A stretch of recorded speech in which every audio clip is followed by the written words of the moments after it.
Deixe-me explicar para vocês essa expressão que Jesus usou, o princípio das dores. No original grego, princípio das dores é literalmente, na parte grega aqui, dores de parto ou dores de contração de uma mulher que está para dar à luz. Essa imagem de dores de parto, ela é frequente na Bíblia Sagrada e também nos manuscritos do Mar Morto para significar a vinda do Messias, que seria uma vinda dolorida. Calma que eu vou explicar para você e você vai entender o significado disso. Olha essa imagem que está bem atrás de mim aqui. Uma mulher que acabou de dar à luz, a outra está com o bebezinho aqui no colo, vocês estão vendo? Mas vejam o ar de cansaço da mulher, ela está exaurida. Percebam que ela está bem cansada. Vou pedir para colocar em tela cheia para que você possa ver. A mulher que está sentada, ela está cansada, ela está bem exaurida. Mas tem uma outra em pé e você nota que ela está com um dos seios à amostra, porque ela acabou de amamentar, e a outra também. Agora vem a parte mais chocante da história dessa lápide aqui. Isso mesmo, uma lápide. Isso aqui é uma lápide funerária. Essa mulher morreu pouco tempo depois de dar à luz. Os romanos tinham o costume de, ao colocar as lápides nos túmulos, eles colocavam uma cena da vida daquela pessoa, ou quando ela estava viva, ou imediatamente antes da morte dela. Essa mulher morreu pouco tempo depois de dar à luz, por isso que a que está em pé também está com o seio à mostra, porque se tornaria a ama de leite do bebê que sobreviveu. Há muitas questões ginecológicas que hoje são facilmente resolvidas, mas no passado não tinha, por exemplo, não havia ultrassom, não havia pré-natal, não havia como detectar que a criança estava com o cordão umbilical enrolado, não havia como tratar uma eclâmpsia, um problema de pressão alta. Então, o alto índice de mulheres que davam à luz e morriam era tremendo. Havia muitos casos de crianças que morriam, de mulheres que morriam depois do parto ou de ambos que morriam. Aliás, não precisa ir longe. No Brasil, de 50, 60 anos atrás também, era muito grande o número de mulheres que morriam ao dar à luz. A criança nascia, a mulher morria. Ou às vezes a criança morria. E também não era diferente nos tempos da Bíblia Sagrada. Por isso que a palavra de Deus usou essa imagem para simbolizar a vinda do Messias. Eu vou explicar a vocês por quê. Aqui eu tenho uma outra lápide de uma mulher lutando com dores de parto para dar à luz a uma criança. Na verdade, isso aqui é um entalhe romano também. Você vê a mulher gritando. Por quê? Eu coloquei várias passagens ali que você pode até dar um print na sua tela para depois você ler cada uma delas. Todas essas passagens mostram como as dores de parto foram usadas por Deus para o seguinte. A primeira declaração da dor de parto foi dada em Gênesis capítulo 16, quando Deus disse a Eva, sob dores você dará à luz ao seu filho. Mas Eva também representava a vinda do Messias, porque Deus, antes de falar para Eva que ela ia sofrer muito na hora de dar à luz, declarou que iria colocar inimizade entre o descendente da mulher e a serpente. Então, Adão e Eva sabiam que da mulher sairia o Messias Salvador, mas seria com muita dor. Aí você vai ler textos como Isaías 42, 14, Salmo 48, verso 6, Jeremias 30, 5 e 6, falam sempre de Israel como sendo uma mulher que sofre com dores de parto para dar à luz ao Messias. Agora imagine comigo e você vai entender. Pensando com a cultura daquela época, eu falei que havia um número muito alto de mulheres que durante o parto morriam ou perdiam seus bebês. Então, principalmente as mulheres que estão me assistindo. Imagine que se você tivesse dado à luz na época bíblica, o momento da gravidez seria um misto de alegria e angústia, de felicidade e tristeza. Por quê? Porque o que a mulher mais queria era ser mãe. Mas uma vez que ela era mãe e estava chegando a época do bebê nascer, ela sabia que a chance dela perder o bebê ou morrer era muito alta. Então, ao mesmo tempo que a gravidez era um sinal de alegria, poderia ser também uma sentença de morte. Ficou claro isso para você? É por isso que na Bíblia você tem essa forma mista, eu poderia dizer, aparentemente até antagônica, de falar da gravidez como sendo alegria e tristeza. É um paradoxo. Esse mesmo paradoxo falava do povo de Deus ao dar à luz ao Messias. Seria um parto doído entregar o Messias ao mundo. É por isso que no Apocalipse, capítulo 12, quando vai falar do povo de Deus, Qual é a imagem do povo de Deus que João vê em Apocalipse capítulo 12? Uma mulher sofrendo dores de parto para dar à luz a uma criança messiânica que iria destruir o dragão, que é equiparado à antiga serpente. Percebeu?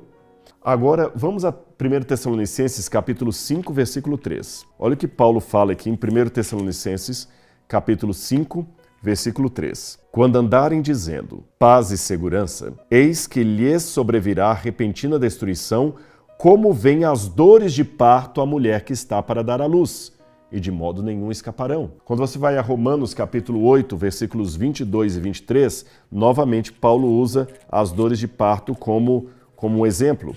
Romanos capítulo 8, versículos 22 e 23. Vou ler aqui para vocês. Porque sabemos que toda a criação, a um só tempo, geme e suporta angústias até agora. No original grego, esse geme e suporta angústias é da mulher na hora de dar à luz. E não somente eles, mas também nós, que somos as primícias do Espírito, igualmente gememos em nosso íntimo, aguardando a adoção de filhos e a redenção do nosso corpo. Entendeu então a imagem? Por isso que Jesus falou, essas coisas que vocês estão vendo são o princípio das dores.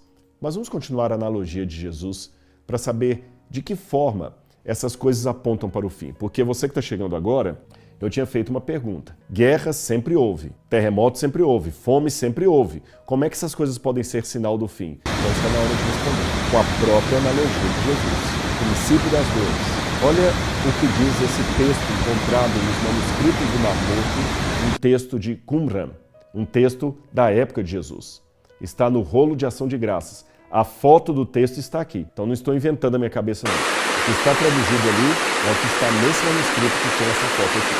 Lá diz, como uma mulher em trabalho de parto com seu filho primogênito, cujas dores de barriga vieram e dores terríveis, enchendo-se de angústia o seu ventre, entre os espasmos da morte, ela dará à luz a um filho varão, e entre as dores do inferno brotará de seu ventre um maravilhoso e poderoso conselheiro. Ou seja, Jesus sabia que o povo de Deus iria dar à luz a sua vinda, Jesus sabia que a vinda do Messias era equiparada a um parto dificultoso. A volta dele também não viria sem dores de parto no meio do seu povo. Agora raciocinem comigo. Quando uma mulher começa a entrar em trabalho de parto e ela começa a ter as contrações, vocês sabem, e até eu quero que vocês comentem aí também no chat, as que são mães ou que já deram à luz. Eu já vi casos, e se aparecer o comentário aí, podem pensar e mostrar para mim, tá bom?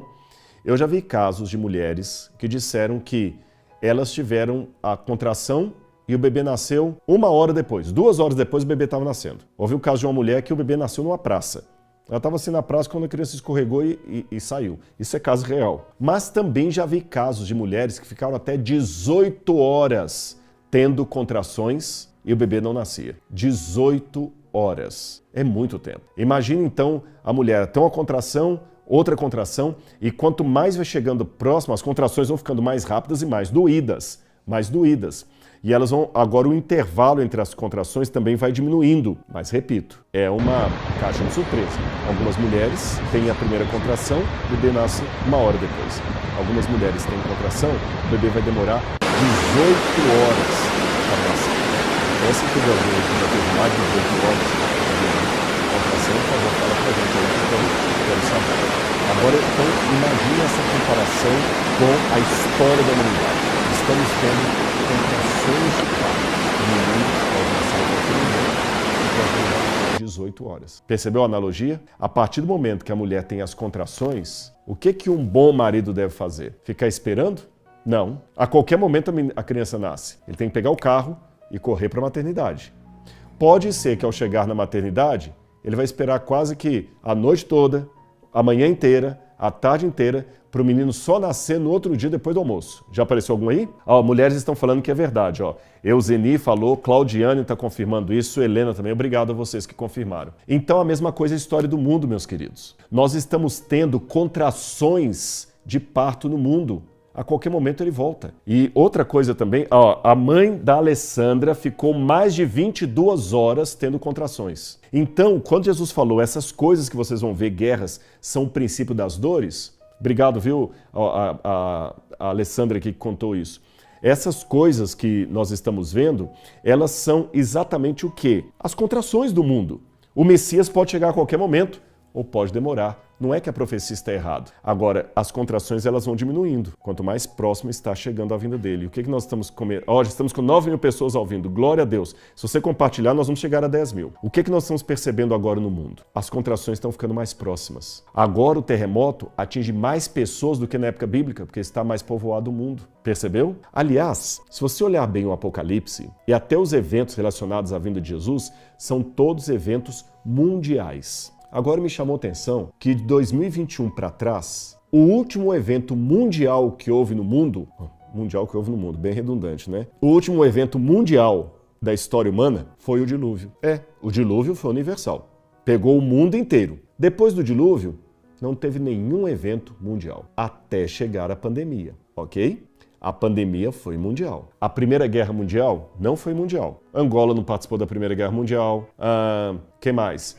México não participou da Primeira Guerra Mundial, o Equador não participou da Primeira Guerra Mundial, Segunda Guerra Mundial também não foi mundial. O Zaire não participou da Segunda Guerra Mundial. A peste bubônica, a peste negra lá da Europa, não foi mundial, ela atingiu a Europa. A gripe suína atingiu uma parte do mundo. O Ebola atingiu alguns países da África. Agora, o Covid foi de fato mundial. E olha as contrações do parto agora diminuindo entre uma contração e outra.